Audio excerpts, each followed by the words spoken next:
Hello everyone, welcome back to our tutorial on cloud computing using Microsoft Azure.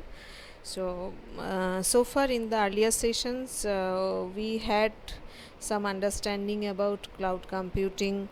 Why do we require cloud computing, and what are the major features of cloud computing that help us in proceeding with that part. So now we are quite familiar, and from now onwards we'll have a discussion on the specific cloud provider, that is Microsoft Azure, and we'll discuss the different services provided by Microsoft Azure. Okay, so let us first have some understanding of what is Azure. So Microsoft Azure is an ever expanding set of cloud services. So it already provides many types of services, and it is expanding day by day. So there are many new features, new services are coming. Okay, so it helps organizations to meet business challenges. So it can help have some good different components of services that can help for different application building, data maintenance, networking, different types of services it gives. So it helps in business requirements.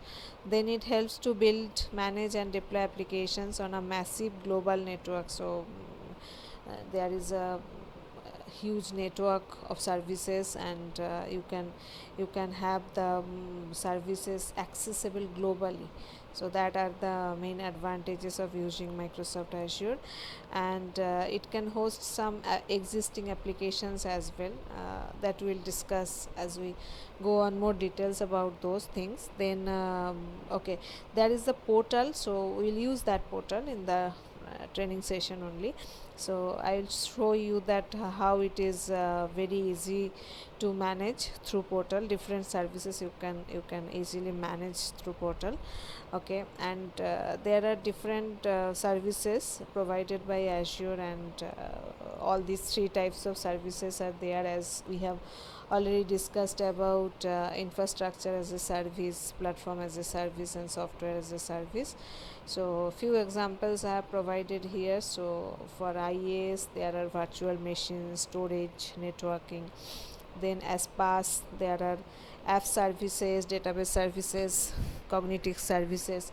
And for SaaS there is Office 365. So actually there are a lot of services are available, and we'll try to get familiar with the Azure portal and how to use the portal, and we will create some of the services, and we'll show how to use them, so that we can be familiar and we can be confident in using Microsoft Azure for our solutions. Okay, so if we want to use the cloud computing services from Microsoft Azure, then the first thing we have to do is that we need a subscription. So subscription means that when I'm talking about a subscription, then first thing is I have to create an account. Okay, and whenever you are creating any account, so Microsoft Azure account, so you will get a particular subscription. And what is a subscription? It's kind of a logical container where there will be the resources, because whenever you are buying something, or better, you are borrowing some resources for some particular time with a particular configuration, then you have to pay money. Okay, so how it is calculated, that suppose for a particular account there is a subscription, and under subscription there will be the resources, means whatever services you are taking, and for those resources based on your usage, so there will be some billing, and there will be some monthly bills getting generated for the services you are using, and then that payment needs to be done. Okay, so that is the way you are using the Microsoft Azure services. So the concept of subscription, I hope you understand now. So you have to create an account to get a subscription. Okay, and it's possible that when I have an account I can have multiple subscriptions as well. maybe for different ways. Suppose you have to maintain some different environments, maybe development environment and test environment and production environment. So maybe you need suppose SQL server, I need SQL server for these three environments. So the configuration is different. For, of course, you can understand that if it is a production server, then it will be of high high high ended configurations, but for development and test it may not be. So there can be other softwares, other services you have for different environments. So if you want to maintain the billing in a proper way, maybe you want that I have multiple subscriptions, one for development, one for test, and one for production. So as you have different billing for different subscriptions, so you can have some good maintenance over it, that okay, for production work this is the amount I have to pay, for development I am uh, paying this, and suppose I have to reduce the cost, then I can think of reducing something in the development part. Maybe I don't want to touch production. So this way it helps in maintenance when I have multiple subscriptions. So I can have multiple subscriptions for a single account. Okay, and as I told, that usage of the resources under a particular subscription are monitored and billed monthly. Okay. Okay, there is another thing is support. So whenever you are using Azure, so you have account, you are doing it online through the portal only. So you have account, you have the subscriptions, you have the resources, you are using it, and you may face some issue, you may face some query. You can have some services are not working as expected, some services slow, lot of things may happen. So there are various service support options, those are available. So you can always contact the support part of it, and you can get some prompt feedback, and that also depends which type of account you have. Based on that also there are different types of supports are available. Okay, and when you are a student for learning purpose, or you just want to be familiar with Azure, then you will decide that whether you will take it or not, means whether your organization will go with Azure or not. So for that there is an option of free Azure account. So you can create a free Azure account. The link I have given here, so you can go there and create your free account. You need to provide some credit card information here, and they just deduct $1 or $2 from your credit card, and that is also returned after some time. So that's only for verification, and nothing is charged for the next 1 month.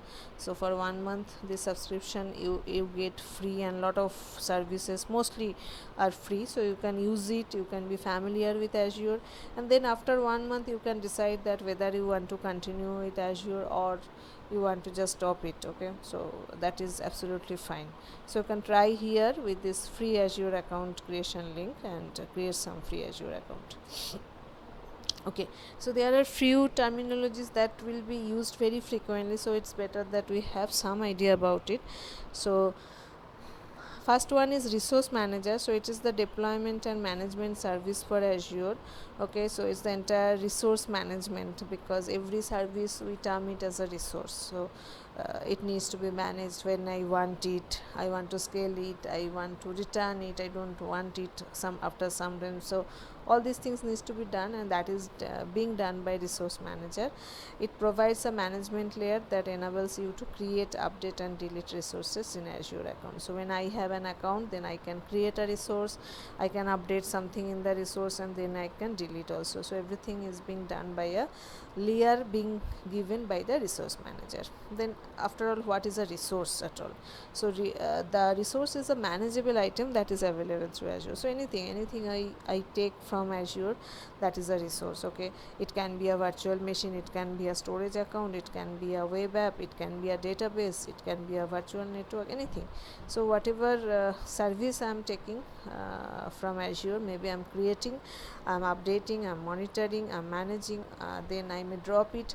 So that is a resource. Okay, then comes the resource group.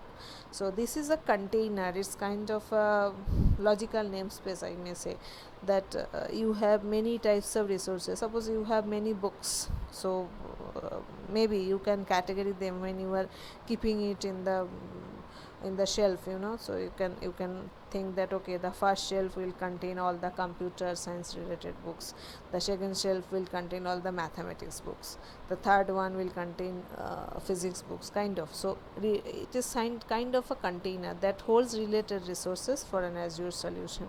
Okay, so I can have multiple resource group, and in one resource group I can keep similar type of resources. Okay, and it's better to manage, that when I have different books or any kind of resource and different types of resource, then it's better if I can group them together, then it will be easy to find or easy to manage. So that's also the same concept here.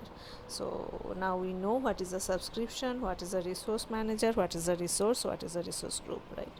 Okay, then another term is Microsoft Azure Marketplace.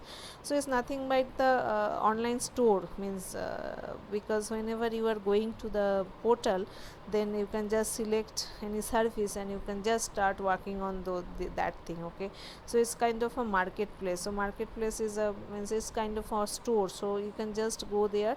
Marketplace link is there, so you can go there, and many services, many platform as a services or software as a services are available there. So you can just go there and you can add anything from there in your account subscription, so that you can start using that directly and you will be billed accordingly for that. Okay, fine. So okay, so these are the data storage part. So before going into that, I just want to show you that how it looks like. So you have to go to that free account creation link, and once you have created the account, then you will see something like that. Okay, this will be your front screen in the Microsoft Azure. So here you can see the Azure services. From this link you can create a new resource. This is subscription link, so it will show you all your subscriptions you have under this account. Okay, then you have this all resources, it will list all types of resources which are available, and then here you can see some of the resources that you can create. Okay, if you create this link, then it will show you more and more services. Then comes this navigate part. So here again you can go to subscriptions, that we explained what is subscription, you can go in all the details. Then you have resource groups, so whatever resource group you have created so far, you can see it here. Then all resources is the same link only, and there is a dashboard. So dashboard is a screen, you can say, is kind of your the input tray kind of thing. So whatever services you are using, you can find it together in the dashboard. Okay, so you can have some overview of what is going on in this particular subscription, that you can find in the dashboard. Okay, then there are few tools. Okay, these are some of the tools that you can use. You can go in detail that what they does. Okay, then comes the useful links, those fine. So this is some kind of home page for you, and if you come here, so this link, this is kind of a cloud shell. Cloud shell means it's a cloud shell means that it's kind of a command prompt where from you can run different commands for this Azure services. Okay, and then come, this is again directory plus subscription. You can see your subscriptions and the details directory structure under that. This is a notification button, it's very important. So it gives you notification whenever you create any service, so it shows you how the process is being done. So we'll create some resource soon, and you can see that how this notification symbol helps us. Okay, then comes the settings. So general settings, you can find it here. This is a help, so you can get some specific help about it. Okay, so this is feedback, fine. So now here you can see that here also I can see many of the menu items. So these are the services. So first of all I will go to dashboard. So this is my dashboard. So suppose you can see one storage account is there, so whatever resources I have under all my subscriptions will be shown here in the dashboard. Okay, and then suppose this all services. If I go there, so it will show me all types of services possible. This is the overview, and then you can see that there are different categories are present. Okay, I think some of the names you have already heard about. So compute, networking, storage, you can understand from the names: containers, databases, analytics, blockchain, AI plus machine learning, internet of things. So these are the different types of categories, and under those categories many of the services are available. So if I click on databases, so you can see these many types of databases I can create here. So I can click on a particular type of database and I can go and create. Okay, so this is how I can do it. And here also this all services, this search box is present. So if I know that exactly what type of what what service I want to use, so I can directly type it here as well and I can get it back. So this way I can browse the home screen of Microsoft Azure, and I can explore different services. I can see my dashboard, what are the things present. I can see my resource groups, I can see my subscriptions, everything. So that is how you are getting familiar with the Azure portal. And in the coming sessions we'll discuss on some of the specific services we'll create and we'll use them, so that you will be more confident on that. So for now we'll complete it here. So we are now have some we have some initial idea about Microsoft Azure. As and when we move to the next consecutive sessions, and we will be more familiar gradually. Okay, so thank you for now.